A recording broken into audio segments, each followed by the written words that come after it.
우리 사도신경으로 신앙 고백하고요. 주님 앞에 예배하도록 하겠습니다. 나는 전능하신 아버지 하나님 천지의 창조주를 믿습니다. 나는 그의 유일하신 아들 우리 주 예수 그리스도를 믿습니다.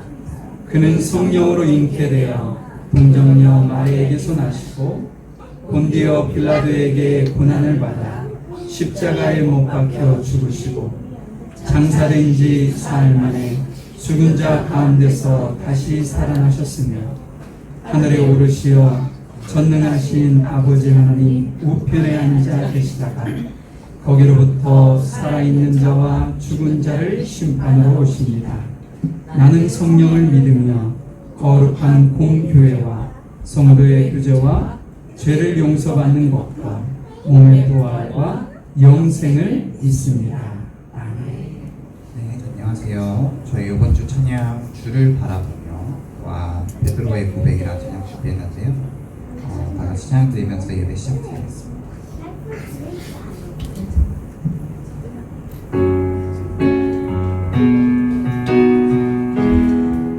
나의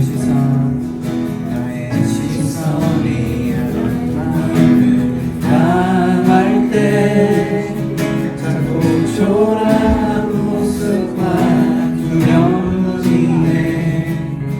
나의 시선을 당신께 돌릴 때 비로소 내 맘 평안해.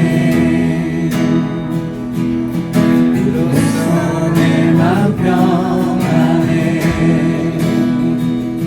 줄 바라보며 그만큼 합니다. 나의 모든 것 다 부으신 주님의 사랑, 나의 생각보다 더 크신 주님의 계획, 그 앞에 내 삶 드립니다. 주님께 내 삶 드립니다.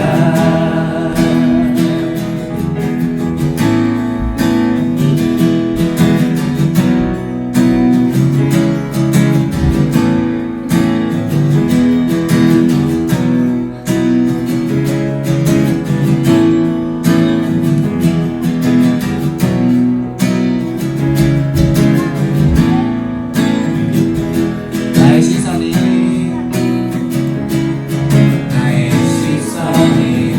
마음을 향할 때 자꾸 초라한 모습과 두려움이네. 나의 시선을 당신께 돌릴 때 비로소 내 맘 평안해. 비로소 내 맘 평안해. 주를 바라보며 그만 구합니다. 나의 모든 것 다 부으신 주님의 사랑, 나의 생각보다 더 크신 주님의 계획, 그 안에 내 삶 드립니다. 주님께 내 삶 드립니다. 주를 바라보며 그만 구합니다. 나의 모든 것 다 부으신 주님의 사랑, 나의 생각보다 더 크신 주님의 계획, 그 앞에 내 삶 드립니다. 주님께 내 삶 드립니다. 아멘. 네, 저희 다음 찬양 베드로의 고백 같이 찬양 드릴 텐데요. 저희 여기 나오는 가사 하나하나 묵상하면서 저희가 베드로가 하나님을 사랑하냐고 3번 물으셨을 때 3번 고백한 것처럼 저희도 그런 같은 고백을 할 수 있었으면 좋겠습니다. 다 같이 찬양 드리겠습니다.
내금을 버리고 내 사랑들 위로하고 나를 부르신 주님과 동행하는 길 나의 평생에 소원하는 일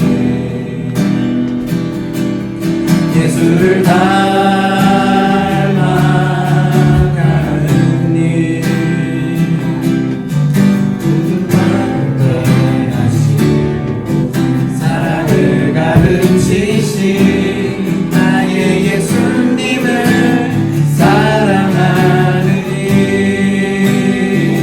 일날 부르심에 감사 날 놓지 않으신 감사 나를 모자 버리고 날 사랑하심에 감사 나의 모든 삶은 나의 모든 인생을 예수님과 함께 걷겠습니다. 날 부르심에 감사 날 놓지 않으신 감사 나를 모자 버리고 날 사랑하심에 감사 나의 모든 삶은 나의 모든 인생은 예수님과 함께 걷겠습니다. 네가 나를 사랑하냐 네가 나를 사랑하느냐 내가 나를 사랑하느냐 주님 내게 물어보시네 내가 주를 사랑합니다 내가 주를 사랑합니다 내가 주를 사랑합니다 내가 나를 사랑합니다 내가 주를 사랑합니다 내가 주를 사랑합니다 내가 주를 사랑합니다 내 사랑을 주가 하십니다 날 부르심에 감사 날 놓지 않으신 감사 나를 모자 버리고 날 사랑하심에 감사 나의 모든 삶은 나의 모든 인생은 예수님과 함께 걷겠습니다 날 부르심에 감사 날 놓지 않으신 감사 나를 모자 버리고 날 사랑하심에 감사 나의 모든 삶은 나의 모든 인생은 예수님과 함께 걷겠습니다 저희 이 시간 다 같이 기도드리겠습니다 하나님 감사합니다 다 같이 기도드리시겠습니다. 사랑과 은혜가 풍성한 신 하나님 아버지, 오늘도 건강한 모습으로 예배의 자리로 발길을 인도해 주시니 참으로 감사합니다. 2026년이 시작되고 새해의 다짐과 각오, 소망들이 조금씩 구체화되고 한 해를 계획하는 시기입니다. 우리의 모든 계획은 오직 하나님의 인도하심으로 이루어짐을 믿습니다. 주님, 올 한 해 저희들이 주님 안에서 계획하고 소망하며 절제와 인내의 미덕으로 차분한 그리스도인으로 세상을 살아가기를 간절히 소망합니다. 매일 아침 전송되는 목사님의 성경 말씀과 어성경으로 묵상하며 하루를 열고 청년부로부터 받은 한 해의 말씀 카드를 늘 마음에 되새기고 매주 설교 말씀으로 한 주를 돌아보며 힘을 얻는 아름다운 물가의 신규인 성도님들과 그 가정에 건강과 화목과 평안이 늘 함께하기를 간절히 소망합니다. 말씀을 전하시는 오강영 목사님을 축복해 주시고 오늘의 예배를 통하여 한 주의 삶이 새로워지게 하시며 늘 하나님과 동행하는 저희들이 되게 하시길 바라며 예수님의 이름으로 감사히 기도드립니다. 아멘. 신명기 33장 26절부터 29절까지 오늘 성근 형제가 나와서 읽어주실 텐데 다 일어나셔서 같이 말씀을 좀 듣도록 하겠습니다. 여호수아가 하나님 앞에 자옵다. 그가 너를 도우시려고 하늘에 타시고 동창에서 위험을 나타내시는 영원하신 하나님이 너의 처소가 되시니 그 영원하신 팔이 내 아래 있도다. 그가 내 앞에서 대적을 쫓으시며 멸하라 하시도다. 이스라엘이 안전히 거하며 야곱의 샘은 곡식과 새 포도주의 땅에 홀로 있나니 곧 그의 하늘이 이슬을 내리는 것이로다. 이스라엘이여 너는 행복자로다. 여호와의 구원은 너같이 얻는 백성이 누구뇨. 그는 너를 돕는 방패시오 너의 영광의 칼이시로다. 내 대적이 내게 폭행하리니 내가 그들의 높은 곳을 밟으리로다. 하나님 감사합니다. 우리 물가의 신기온교회 귀한 자녀들을 허락해 주시고 저희들이 하나님의 말씀과 하나님의 교훈과 하나님의 나라의 가치를 어릴 때부터 말씀으로 교육할 수 있는 은혜를 허락해 주셔서 감사합니다. 저희들이 가르치는 그 하나님의 말씀이 우리 어린 자녀들이 마음에 새겨진 그 말씀이 자라나면서 하나님의 나라와 의를 위하여 귀한 일꾼이 될 뿐 아니라 사회 속에 많은 이들에게 선한 영향력을 줄 수 있는 귀한 일꾼들로 성장할 수 있도록 도와주옵소서. 그 일을 위해 세운 교사들에게 지혜를 주시고 은혜를 주시고 그들이 전한 그 말씀을 통해 놀라운 변화와 주의 영광이 드러날 수 있도록 인도하시고 무엇보다도 우리 귀한 청년 교사들에게 그 앞길과 장래를 주님께서 여셔서 여러 가지 일들 계획하는 모든 일 가운데서 하나님의 선하심과 인도하심이 임할 수 있도록 도와주시옵소서. 함께 하시는 주님의 귀한 은혜 감사합니다. 예수님의 이름으로 기도하였습니다. 광고 말씀 잠시 드리도록 하겠습니다. 제가 올해 목표를 행복한 신앙생활, 행복한 목회라는 주제를 잡아봤어요. 제가 여러분들 처음 만났을 때 고백했던 그 고백인데 올 한 해 이 말씀을 더 묵상하면서 우리의 삶이 좀 행복해졌으면 좋겠다. 신앙생활 하는 것이 행복했으면 좋겠고 제가 목회하는 그 자체가 행복했으면 좋겠다. 그런 생각을 가져보는데요. 신앙성구가 오늘 우리가 함께 같이 말씀을 나눌 신명기 33장 29절 말씀입니다.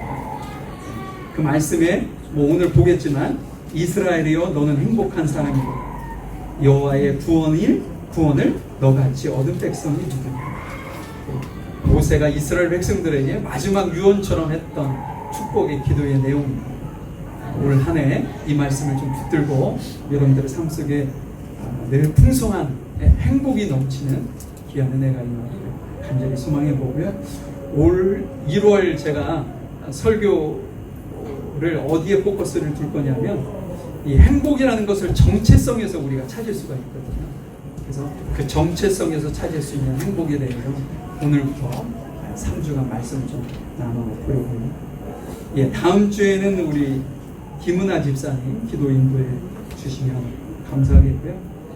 지금 성경 일독 그 어성경 신청하신 분들이 있습니다. 9명인가 9명인가 되는 것 같아요. 저까지 해서 아직 늦지 않았습니다. 이게 성경을 한번 쭉 읽는다는 게 혼자 올해는 내가 한번 읽어야지 이렇게 해서 잘 쉽지 않아요. 같이 동행하는 것이 너무 중요합니다. 거기서 성경 안 읽었다고 막 혼내거나 정죄하거나 그러지 않거든요. 그냥 지나갈 수도 있으니까 같이 동행 오늘까지 기회를 더 드리겠습니다. 박정호 사모님께 신청을 좀 하시면 될 것 같아요. 제가 오늘 제목을 당신은 이미 행복한 사람입니다 이렇게 잡아봤습니다. 당신은 이미 행복한 사람입니다. 여러분 대한민국 헌법 10조에 뭐라고 되어 있는지 아시죠? 뭐 사람들이 너무 잘 알고 있는 거라 모든 국민은 인간으로서의 존엄과 가치를 가지며 행복을 추구할 권리를 가진다 이렇게 되어 있습니다. 국가는요 국민들이 행복해지도록 노력할 의무가 있다는 얘기를 하는 거고요. 국민 개개인은 자신 스스로가 행복할 수 있도록 노력할 권리가 있다. 국가는 의무를 지는 것이고 개인은 권리를 갖는 거죠. 이게 대한민국에만 있는 법이냐? 그렇지 않습니다. 다른 나라도 거의 비슷한 내용을 담고 있는 법들을 가지고 있는 거죠. 이처럼 사람은 지난번에도 제가 지난주에도 말씀을 드렸지만 기본적으로 꿈꾸는 것이 행복한 삶이라는 거예요. 행복한 삶. 거기에 목적을 두고 있다는 거예요. 여러분 이렇게 서점이나 그런 곳에 가서 많이 팔리는 베스트셀러 중에 이 행복과 관련된 책들이 어마어마하게 많습니다. 근데 행복이라는 단어를 거기다 넣지는 않았지만 여러분 노후를 준비하기 위한 재테크 관련된 책 결국은 행복하려고 재테크를 하는 거 아니에요? 목적은 거기에 있습니다. 건강도 마찬가지고요. 음식과 관련된 책들도 어마어마하게 팔리죠. 저는 유튜버 중에 먹방 유튜버가 왜 그렇게 많은 사람들이 그것을 시청하고 좋아요를 누르고 몇십만 뷰가 심지어는 몇백만 뷰가 나오는지를 잘 이해는 하지 못하지만 대리만족이지 않을까 그런 생각도 해보게 됩니다. 나는 못 먹는데 누군가가 대신 나를 먹어줘. 찌랑인가요? 여자 유튜버. 와, 먹어도 그분은 한 달 식비로 들어가는 것이 돈 1,000만 원이 넘는다는데 그렇게 먹어도 살이 안 쪄요. 어찌됐든 그 모든 것이 어디에 목적이 두고 있어요? 행복이라는 것에 목적을 두고 있습니다. 그런데 문제는 뭐냐? 이 모든 행복을 미래형이거나 조건부에 걸고 있다는 것이 문제라는 거죠. 오늘 본문을 보면 오늘 말씀을 읽는 그 자체가 만약에 그러한 사상을 가지고 있다면 충격이 아닐 수 없다는 거죠. 모세가 너는 행복한 사람이로다. 앞으로 행복해질 거라 얘기하지 않고 지금 현재 상태 자체가 행복 그 자체다 이렇게 얘기를 하고 있는 거죠. 여러분 모세가 이 기도를 하고 있었을 때가 어느 때였냐면 모세가 죽음을 앞두고 있었을 때였어요.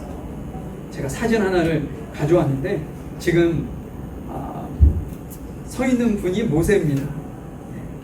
그 모세가 지금 어디를 바라보고 있는 거냐면 가나안 땅을 바라보고 있는 거예요. 어디에서요?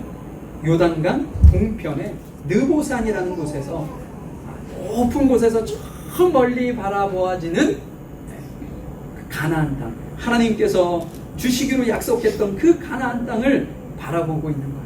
근데 모세는 들어가나요? 못 들어가나요? 들어가지 못합니다.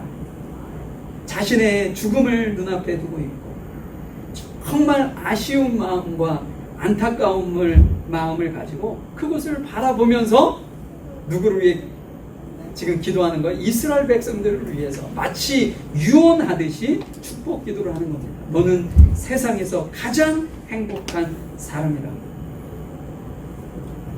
우리 두 분씩 짝 적어볼까요? 짝 적어보세요. 친한 분들끼리 이렇게 짝을 주셔도 괜찮고 옆에 계신 분들하고 한번 짝을 주시고 제가 지금 여러분들에게 알려드리는 대로 한번 고백해 보겠습니다. 한 분이 고백하고 한 분이 답하는 겁니다. 잘 들으세요. 아직도 모르고 계시나요? 당신은 세상에서 가장 행복한 사람입니다. A라는 분이 그렇게 대답하시면요, 다음 분이 정말로요? 내가요? 이렇게 고백하게 됩니다. 영채야 엄마한테 한번 해보세요. 시작.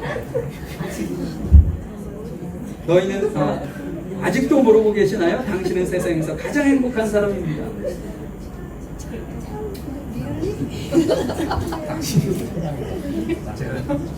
정말 반대로 한번 해보세요. 반대로.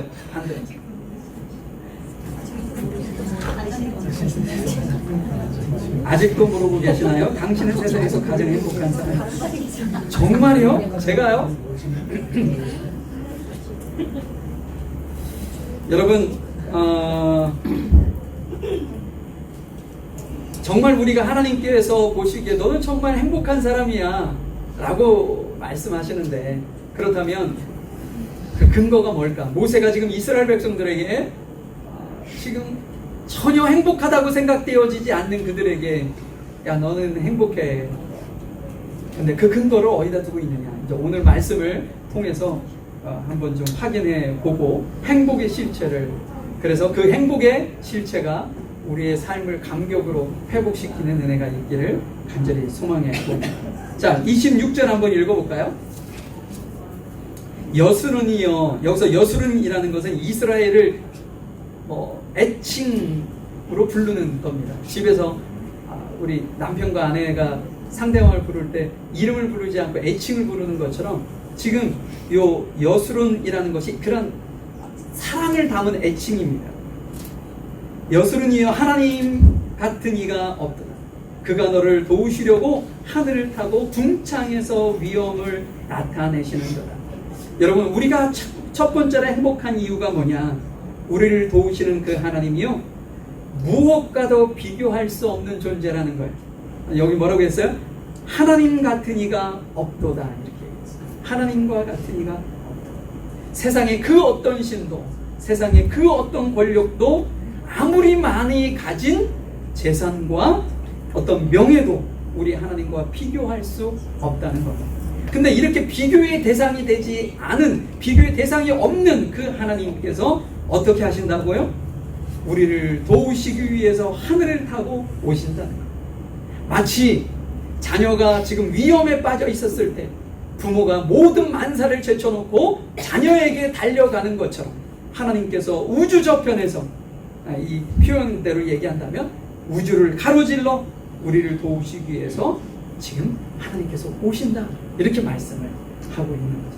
27절에는 더 기가 막힌 고백을 합니다. 27절에 보니까 영원하신 하나님이 내 처소가 되시니 그의 영원하신 발이 내 아래에 있도다. 그가 내 앞에서 대적을 쫓으시며 멸하라 하시는도다. 여기 처소라는 것은 집이죠. 여러분, 바깥에서 아무리 비바람이 쳐도, 이게 뉴질랜드로 오니까 제가 타운하우스에서 처음 이렇게 뉴질랜드에 왔을 때 타운하우스에서 이제 살았거든요. 그러니까 3층짜리 타운하우스인데 이렇게 잠자리가 다 3층에 모여 있어요. 근데 와, 비가 쏟아지는데요, 집이 무너지는 것처럼 느껴질 정도로 막 소리가 얼마나 큰지. 근데 아무리 비가 와도, 아무리 비가 세게 치고 바람이 불어가지고 집이 무너질 것처럼 느껴져도 실은 집 안으로 들어가면 안전하죠. 아무리 비가 많이 와도 끄떡없습니다. 아무리 눈이 많이 와도 끄떡없죠. 안전하죠. 지금 하나님께서 뭐라고 말씀하시는 거냐 하면, 하나님께서 우리를 집처럼 보호하신다는 거예요. 하나님 안에 들어가는 모든 사람은 안전하게 만들어 주시겠다 라고 말씀을 하시는 거죠. 근데 특히 우리가 이렇게 주목해 봐야 하는 그 문장은 뭐냐면, 그의 영원하신 발이 내 아래 있도다 라는 말씀입니다. 그의 영원하신 발이 내 아래 있도다. 우리가 살다 보면 힘들고 어려운 일들이 참 많이 겪게 되잖아요. 어느 때는 뭐 사업의 어떤 분들은 실패하기도 하고, 뜻하지 않은 질병이 우리를 찾아오기도 합니다. 그리고 정말 신뢰하고 이렇게 가까이 지냈던 사람으로부터 뭐 배신을 당하거나 관계가 깨어지기도 하죠. 심지어는 누군가에게 사기를 당하기도 합니다. 정말 믿었던 사람에게 말이죠. 혹은 내가 정말 사랑하는 누군가가 세상을 떠나는 일도 있을 수 있죠. 지지난주인가요? 한 2주 정도 된 겁니다.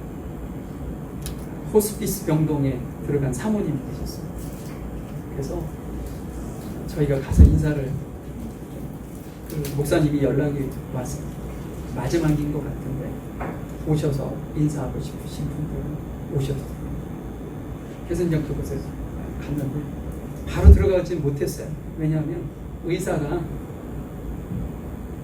온몸을 알코올로 소독을 하라고 감사를 시키는 거죠. 그러니까 얼마 남지 않은 거예요. 의사가 오늘 내일, 그때 저희가 목요일에 갔는데 그 주말을 넘기지 못할 것이라고 의사가 판단을 하고 간호사에게 알코올로 싹 소독을 하라고. 그래서 한참 동안 바깥에서 기다렸어요. 기다리고 나가서 들어가서 얼굴을 보는데 사람들을 잘 알아보지 못하는데 저희 집사람을 알아보더라고요. 그러니까 서로 울면서 우리 나중에 하나님의 나라에 가서 같이 보자, 위로하고 두려워하지 말자, 하나님께서 우리를 예비하신 곳에서 기다리고 계십니다. 그리고 함께 거기 같이 동행했던 목사님들과 예배를 드리고 왔습니다. 근데 말씀도 못 하시고 이렇게 간혹 이렇게 무엇인가 생각이 돌아오셔서 말씀을 하시기도 하고 길을 바짝 대고 들어야 하는 상황이었었어요. 그 남편이 그 옆에 목사님이 계시고 아이들이 두 어린 자녀가 있는데 그 아이들이 병원을 오기 시작해요. 엄마 얼굴은 보고 싶은데 엄마가 그렇게 누워 계시고 힘들어하시는 그 모습을 보니까 어린 아이들이 거기로 오기 싫다고 집에 있는 거예요. 그러니까 얼마나 마음이 무너지는 심정이겠어요. 땅이 꺼지는 느낌 아니겠어요. 그 남자 목사님도 저보다 4살 어리신 후배 목사님이신데 헤어지는데 눈물을 흘리시더라고요. 이런 어떤 극한 상황이 되었을 때 그때를 여러분이 연상하시고 하나님께서 그 끝이라고, 이제는 아무것도 내가 할 수 없는 극한 상황이라고, 절망이 바닥을 친다라고 생각되어지는 그 순간 우리는 보지 못하지만 하나님께서 그 아래서 뭘 하고 있는 거예요? 우리를 바치고 계시는 거예요. 영원하신 발 되시는 그 주님이 더 이상 떨어지지 않는 그곳으로 바치고. 그런데 얼마 전에 연락이 왔어요. 사모님이 그 호스피스 병동에서 나오셨다. 저희가 가서 예배하고 나오고 후 주말부터 드시기 시작하시대요. 미음도 드시고 요구르트 같은 것도 드시고. 그러더니 2, 3일 지나서는 걷는 모습 사진을 찍어. 그러니 지난주 수요일에는 퇴원을 하셨다. 의사들은 아니야, 이거 어떤 변화가 있는 게 아니고 뭔가 초인적인 힘이 너를 이렇게 만드는 것 같다. 의사들은 그렇게 얘기를 한답니다. 근데 그 아이들이 소망을 갖기 시작했어요. 하나님이 계시는구나. 그 아이들이 그렇게 고백을 하고 있대요. 어떻게 될런지 모르겠습니다. 그러나 하나님께서 지금 어떤 암이 온몸에 퍼져가지고 지금 그렇게 되신 건데, 그분들의 어떤 가정 안에 하나님께서 영원한 발로 그를 이렇게 받치고 있는 그런 모습이 오늘 말씀을 준비하는데 그런 것이 보이더라고요. 저는. 여러분, 우리가 왜 낙심하고 두려워하고 삶이 무너지는 그 모습 속에 원망하고 그러나요? 우리가 보지 못하기 때문에, 우리가 하나님께서 우리를 위해 일하고 계신다는 사실을 우리가 믿지 못하기 때문에 그러는 거죠. 실은 우리가 하나님께서 우리를 위해서 일하시는 그 모습을 볼 수만 있다면, 우리가 믿어지기만 한다면 우리 안에는 불안이 아니라 행복이 임할 수 있는. 지난주에 제가 고개사 사진을 보여드렸었죠.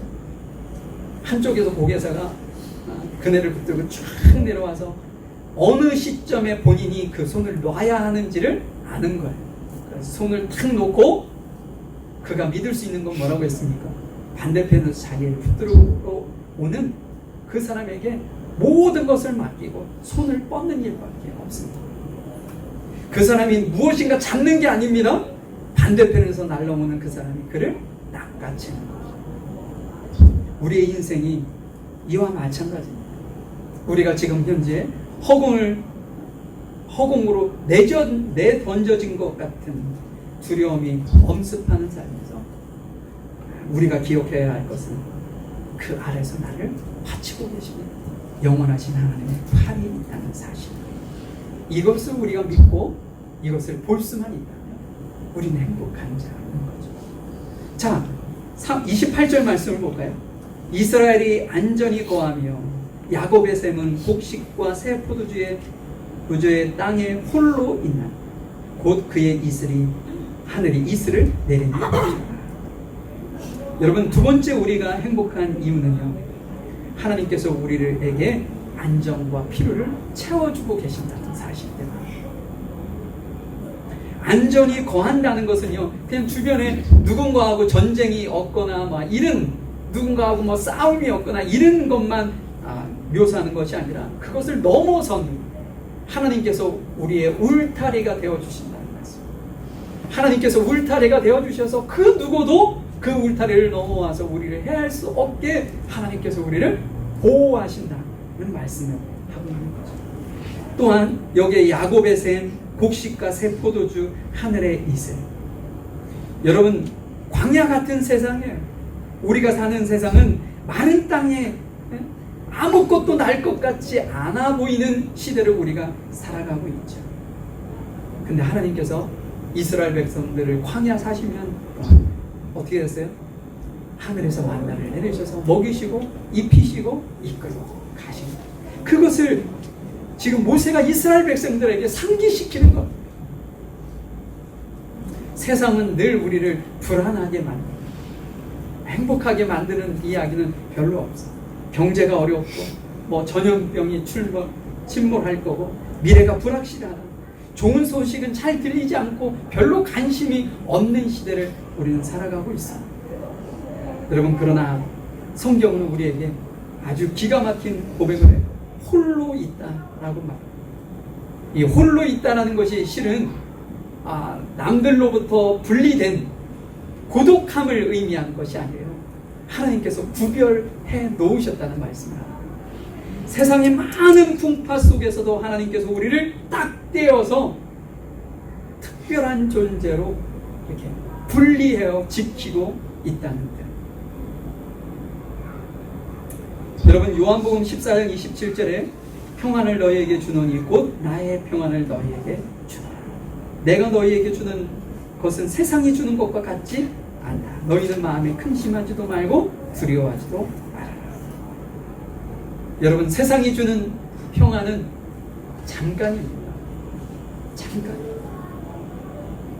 실은 제가 매일 아침마다 묵상을 여러분들에게 올려드리잖아요. 근데 반응하지 않는 우리 청년들. 그런데 이렇게 반응해 주시는 우리 집사님들이 계세요. 그러면 제 안에 왠지 모르는 아침에 마음의 기쁨이 있죠. 제가 여러분들에게 엄지척, 하트 이거 하라고 말씀드리는 건 아니고, 여러분들이 은혜가 되시면 하시는 거고, 읽으시고 표현하고 싶으면 하세요. 그런데 그것이 오늘 아침에 보니까 많은 분들이 하셨더라고요. 제 마음이 기뻤겠죠. 근데 내일 아무도 안 해. 그러면 내 기쁨이 어떻게 되겠어요? 울분이 나겠죠. 예원 집사님 하려면 계속 하든지 말든지, 어느 때는 하고 말이야. 이정아 집사님도 마찬가지. 꾸준히 하세요. 여러분, 이러한 것이 어때요? 일시적인 거예요. 일시적인. 일시적인. 잠깐 있다가 없어져. 그렇다고 제가 박사님 하라고 하는 건 아니에요. 서진이 엄마. 여러분, 그러나 하나님께서 주시는 그 평안과 행복은요, 이 모든 것을 초월합니다. 제가 늘 여러분들에게 말씀을 드리는데, 하나님께서 주신 그 은혜가 우리의 삶을 순식간에 변화시키는 게 아니라고 말씀을 드렸죠. 지금 이것도 마찬가지입니다. 하나님께서 우리에게 주시는 안정과 행복은요, 이 상황을 초월하는 거예요. 마치 태풍의 눈과 같은 거죠. 우리를 이 많은 주변에 막 비바람이 치고 천둥 번개가 치고 막 세상에 깨어질 것 같은데, 하나님께서 그 가운데서 우리를 어디에 데리고 있냐면 마치 태풍의 눈에 있는 것처럼, 이 상황이 변하는 것이 아니라 하나님께서 보호하고 계시는 그것은 여러 가지 막 변수가 있고 어려움이 있고 그렇지만 태풍의 눈처럼 하나님께서 우리를 보호하고 계십니다. 상황이 아니라 하나님이 함께 하시는 그 자체죠. 자, 여러분, 마지막으로 제일 중요한 내용을 좀 확인해 보죠. 29절입니다. 이스라엘이여, 너는 행복한 사람이로라. 여호와의 구원을 너같이 얻은 백성이 누구냐? 그는 너를 돕는 방패시요 내 영광의 칼이시로 내 대적이 내게 복종하리니 내가 그들의 높은 곳을 밟으리라. 여러분, 죽어가던 모세가 이스라엘 백성들에게 단호하게 이야기합니다. 근데 이 이야기는 이스라엘 백성들이 우리는 정말 행복한 사람들이야 라고 고백하고 있지 않기 때문에, 고백하는 이들도 있겠죠. 그러나 고백하지 않는 이들이 있기 때문에 이 이야기를 하고 있는 거예요. 너희는 행복한 사람. 근데 이 행복이라는 단어가 히브리어로는 두 가지가 있습니다. 첫 번째는 바라크. 사진에 나오죠. 주어진 복입니다. 주어진. 하나님께서 우리에게 주신 거죠. 그런데 또 하나가 있어요. 아쉐레입니다. 아쉐레. 이 아쉐레의 저 단어는 뭐냐면 누리는 복입니다. 앞에 거는 소유가 있다면 뒤는 사용하는 거죠. 여러분, 집에 보면 여러분들이 이렇게 좋아하고 값지게 생각되어지는 것들이 많이 있죠. 그 중에 우리의 필수품, 자동차일 겁니다. 차, 세탁기, 여성들은 뭐 여러 가지 청소기, 건조기 막 많이 있잖아요.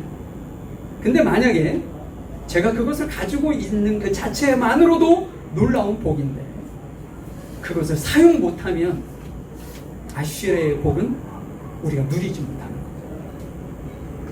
내가 면허도 있고 차도 있는데, 내가 어디를 나가면 비바람이 몰아쳐도 우산을 쓰고 비를 맞으며 버스를 타고 다닐 수밖에 없다면 그 차는 고이 게라지에 모셔놓고, 그러면 이건 바라크에 대한 복은 있지만 아쉬레라는 복은 없는 거예요. 근데 성경의 거의 대부분의 복이라는 단어는 바라크예요. 일부가 아쉬레라는 복을 쓰고 있습니다. 이 대표적인 아쉐레의 복이 뭐냐면 시편 1편에 나오는 복 있는 사람, 복 있는 사람. 그걸 바꿔서 얘기하면 행복한 사람, 이렇게 얘기할 수 있는 동일한 단어를 달리 표현한 거죠. 여러분, 너는 행복한 사람이라, 이 행복이라는 이 단어를 아쉐르라는 단어로 모세가 사용해서 이스라엘 백성들에게 한 이유가 있겠죠. 그렇죠? 어떤 걸까요? 이스라엘 백성들이 지금 어떤 생각을 가지고 살아가고 있냐 하면, 본인은 선택받은 민족이라는 타이틀을 가지고 있는, 마치 바라크라는 복으로만 머물러 있기 때문에 지금 모세가 이렇게 이야기하고 있는 겁니다. 그들은요 벌써 광야 40년 동안 구름 기둥과 불 기둥으로 그들을 인도했던 것을 경험했어요. 그리고 광야에서 먹을 것이 없는 그들에게 만나를 내리시고 메추라기를 보내셔서 먹을 것을 먹이시고 입히셨단 말이에요. 그 모든 것을 경험한 아슈에르의 복을 그들이 누렸는데 지금 그 복을 까먹고 있는, 잃어버리고 있고 그냥 바라크에 대한 복만을 그들이 생각하고 그것만을 붙들고 있기 때문에 모세가 아쉬운 마음에 그들에게 그 사실을 이야기하며 깨우치려고 했던 거죠. 너의 상태가 얼마나 복된지를 보라고 죽기 전에 모세가 그들에게 얘기한 겁니다. 그러면 여러분, 왜 그들이 행복한 사람이냐? 그 근거가 있어야 될 거 아니겠어요? 그 근거를 오늘 29절은 뭐라고 얘기하냐면 여호와의 구원을 너 같이 얻은 백성이 없다 얘기합니다. 세상에 너같이 하나님께서 사랑하셔서 너희를 구원한 민족이 없다는 거죠. 우리가 행복한 이유는 여러분, 남들보다 더 성공했기 때문에, 더 가졌기 때문에, 더 건강하기 때문에 행복한 것이 아닙니다. 행복은 천지를 창조하신 하나님께서 나를 선택하셨고 나를 구원하셨고 지금도 나의 방패와 칼이 되어 나를 대신하여 싸워주시고 나의 울타리가 되어 나를 지키고 계신다는 그 자체가 행복한 거예요. 그것을 깨달을 때 행복한 거예요. 여러분, 동화 그 파랑새 아시죠? 파랑새.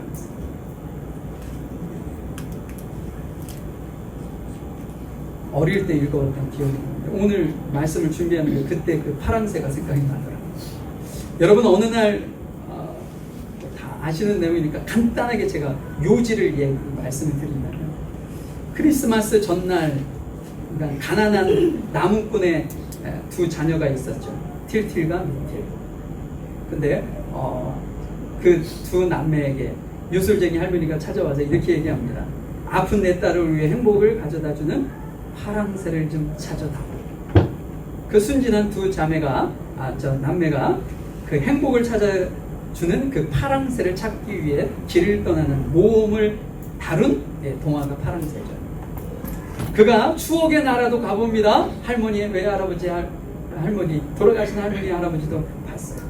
무시무시한 밤의 궁전에도 가봅니다. 그리고 아직 태어나지 않은 아이들을 만나는 미래의 왕국에도 가보죠. 근데 그 과정에서 그 두 남매가 이 파랑새를 몇 번이고 찾게 돼요. 그래서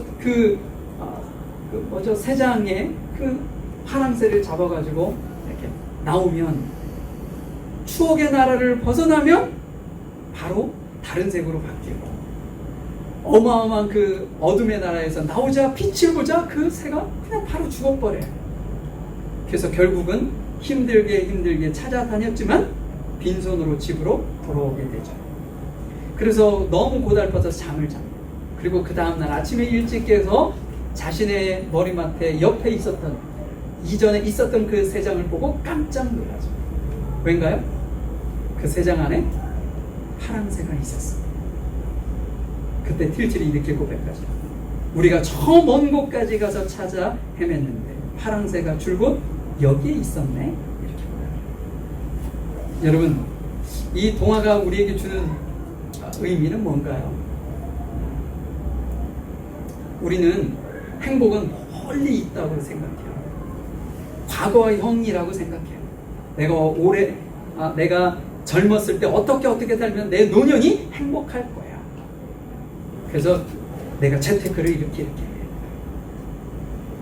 건강관리도 이렇게 해. 미래형으로 보는 것이 행복. 멀리 있는 것으로. 또는 행복은요, 무엇인가 찾는 것이라고, 추구하는 것이라고 이렇게 생각을 해요. 근데 행복은 그것이 아니라고 가르쳐주고 있는 거예요. 행복은 추구가 아니라 발견하는 거예요. 행복은 멀리 있는 것이 아니라 내 안에 있다. 가장 가까운 곳에 있다. 근데 그 가장 가까운 곳을 어떻게 하라는 거예요? 그 행복을 발견하라고. 여러분 이 교회 주변을 한번 싹 돌아보세요. 이곳에서 행복을 발견할 수 있나요? 있죠. 발견하려고 하는 사람은 여기서 100가지도 넘게 발견할 수 있어요.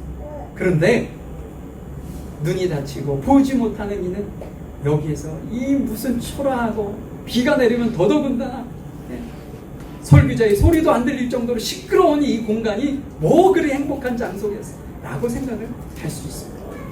여러분 행복은 발견하는 거예요. 미운 오리 새끼 여러분들 아실 겁니다. 그 아이가 자기가 오리인지도 모르고 백종인지도 모르고 오리와 다른 모습에 열등감을 갖고 힘들어하고 어려워하죠.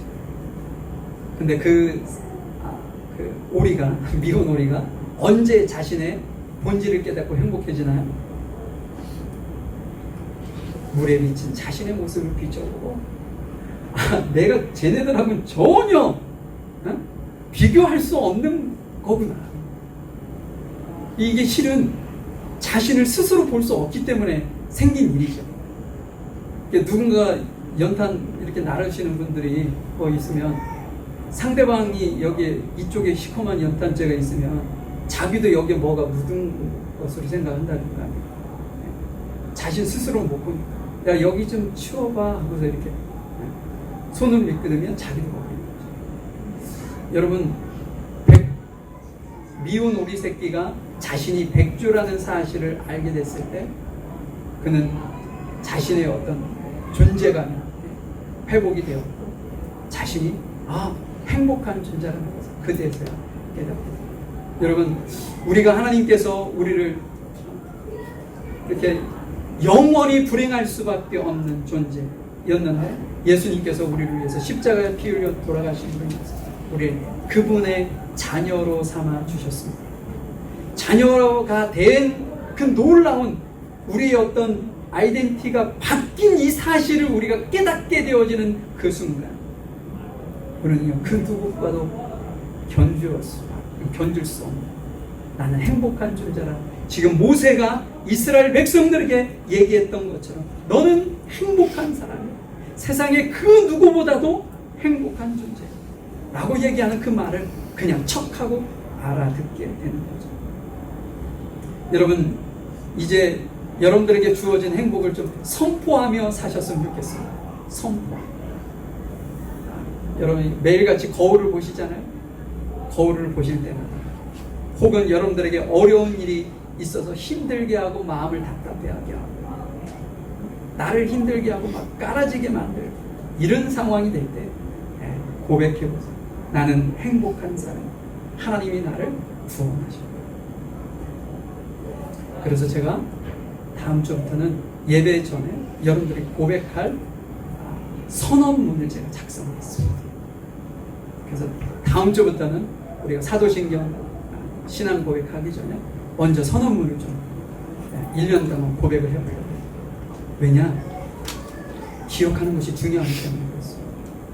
우리는 하나님의 자녀임에도 불구하고 그런 생각을 잃어버리면 미운 오리 새끼로 사는 거예요. 자신이 백조인 줄도 모르고 미운 오리 새끼로 사는 거예요. 그래서 여러분들이 백조라는 사실을 제가 매 주일 여러분들에게 상기시켜 드리겠습니다. 여러분들은 정말 행복한 사람이고 복된 사람이고 하나님께서 온 천하하고도 바꿀 수 없는 유일한 아주 귀한 작품이라는 사실을 여러분들이 상기시키면서 올 한 해 정말 행복한 삶으로 승리하는 여러분들의 삶이 되시기를 간절히 축복합니다. 우리 잠시 기도할까요? 하나님 아버지 감사합니다. 저희는 늘 없는 것을 세워보고 불평하고 자신이 불행하다고 여길 때가 참 많이 있습니다. 남들과 비교하며 자신을 초라하게 느낄 때도 있는 연약한 존재이기도 합니다. 그런데 오늘 하나님께서 저희들에게 말씀을 깨닫게 하셔서 전능하신 하나님이 우리의 피난처가 되시고 영원하신 팔이 우리를 붙드시기에 우리는 이미 세상에서 가장 행복한 사람이라는 사실을 저희들에게 깨우쳐 주시니 감사합니다.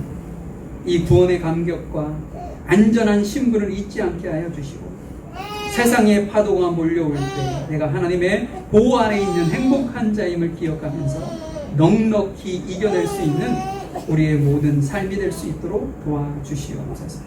모든 것 주님께 감사하며 사랑하신 예수님의 이름으로 기도하였습니다. 우리 1절하고 3절 찬양하시고요. 준비하신 예물 올려드리도록 하겠습니다.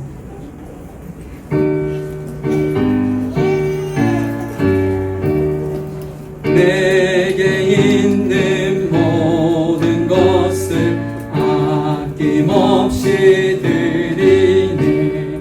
사랑하고 의지하며 주만 따라 살리라. 주께 드리네. 주께 드리네.